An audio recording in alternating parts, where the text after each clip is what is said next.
It has been already, I know it is surprising. So it has been already, the setting of these passages, it has been already 20 years. 20 years since Jacob has left his father Isaac, his mother Rebekah, and his brother Esau from his home and went to his uncle, and who also becomes later on as a father-in-law, Laban. It has been 20 years. He never thought about it would be this long. 20 years, 2 decades. How could he ever imagine that he would spend all this time in so far from his father's home? In these 20 years, his father passed away. His mother, who loved him so dearly, also have passed away. Now, he only left with his brother Esau, who does not like him, who probably hates him for a good reason. What did Jacob do, you may ask? It's been already two decades ago, but what did Jacob really do? Was it all that bad? Why is he so afraid to go back? But now if you think about it, he deceived his brother Esau to sell his birthright of eldership.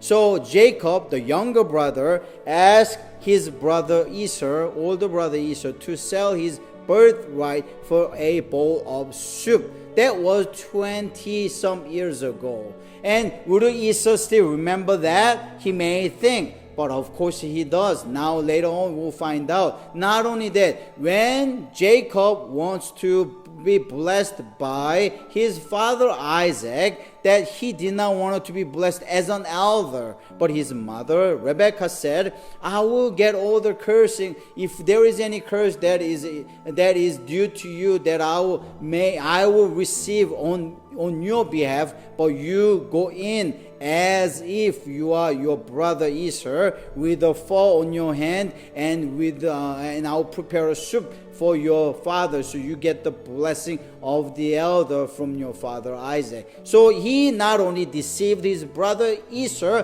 but also Jacob deceived his father, dying father Isaac, to get that blessing. But if you think about it, it's been already 20 years, not 2 months. Maybe Rebecca thought it would be just a couple months, then you can come back. But it has been 20 years. Now she even passed away. It's been long time. And not only that, if you think about it, was Jacob really being blessed?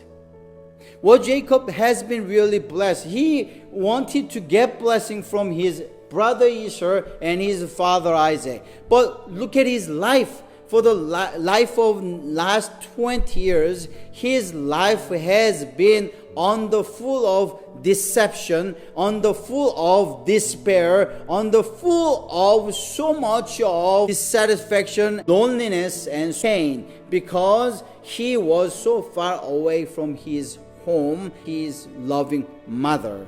So if you think about it, he may feel it is so unfair that he got all the blessing, spiritual blessing, but he was not blessed if you look at his circumstances. What would you do? Would you rather stay with your uncle, father-in-law Laban being deceived? Or would you rather go back to your brother whom you deceived? So you have only one choice. If you go back, you have to go back to the person whom you have deceived, while you may live here with your father-in-law, uncle Laban, by being deceived. So as a deceiver, you have to choose between being deceived or face the person whom you deceived. Now, because God tells him to go back, Jacob decides to go back to Esau, his brother, his homeland. And this is what happens. If you look at verse 32, now as Jacob went his way, the angel of God met him. Jacob said, when he saw them, this is God's camp. So he named that place Mahanaim. And verse 3, then Jacob sent messenger before him to his brother Esau in the land of Zair, the country of Adam. He also commanded them, saying, Thus you shall say to my Lord Esau, thus says your servant Jacob, I have sojourned with Laban and stayed until now. I have oxen and donkeys. Listen to this, verse 5. I have oxen and donkeys and flocks and male and female servants. And I have sent to tell my Lord that I may find favor in your sight. In other words, my brother Esau, you may be wondering where I was, but all these years, for the last 2 decades, for 20 years, I was with our uncle. So don't worry, I was okay. I am okay, but now I'm coming back to you, my dear brother, and I have all these things, so many of flocks, so many of the things that I have gathered as a wealth, and now I show to you. Why? Because I want to get your blessing. That's what the message is. So Jacob is returning as if his first strategy is he wants to find out. Okay, of course, I have deceived you, but it's been 20 years. Maybe you don't even remember. And now I'm coming back to you. I have all these things, so why don't you just bless me as your little brother comes back to you? That's what he's saying. Well, does it work? Does it work? Look at this, what happens. If it worked, maybe that he would be so pleased, but this is what happened. Verse 6, then the messenger returned to Jacob. Verse 6, the messenger returned to Jacob, saying, we came to your brother Esau, and furthermore, he is coming to meet you. Okay, it's okay. The messenger went to Esau, and they have some message, because saying that your brother Jacob wants to get your blessing. That was the message. But somehow the Esau did not even care about all this, and he is coming to meet you. That's what he is saying. The messengers are saying, and not only he is coming by himself, but also the scripture says he is coming with 400 men. 400 men are coming with him.